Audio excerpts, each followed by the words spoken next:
DMK government பயந்து பயந்து செய்கிறாங்க. அவங்க ஏன்னா ஆப்போசிட் பார்ட்டி வந்துட்டு மற்ற எதிர்கட்சிகள் எல்லாருமே எங்க பிடிக்கலாம், எங்க அவங்கள்ட்ட குறை சொல்லலாம் கொள்ளலாம்னு சொல்லி ரொம்ப கண்ணு கருத்தமா இருக்கும்போது டிஎம்கே ஒரு திராவிட ஒரு பலம் வாய்ந்த கட்சி. அது அவ்வளவுதான். ஒரு அறுதி பெரும்பான்மையான கட்சியை வந்துக்கிட்டு எப்படி உடைக்கலாம்னு சொல்றது எதிர்கட்சிகளுடைய திட்டங்கள் அப்படித்தான் இருக்கும். ஏன்னா அவங்க ஆட்சிக்கு வரணும்.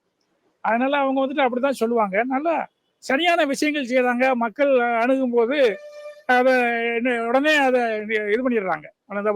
நேற்று கூட யாரோ ஒரு ஆள் ரோடு ரொம்ப சரியில்லை அப்படின்னு சொன்னோன்னே பெட்டிஷன் கொடுக்குறாங்க. நம்ம தளபதிட்டிய கொடுத்த மறுநாளே ரோடு போட்டு கொடுத்துட்றாங்க. அதனால அவங்க ரொம்ப கருத்தா செய்யறாங்க. குறிப்பாக பெண்களுக்கெல்லாம் ரொம்ப சலுகைகள் இருக்குது.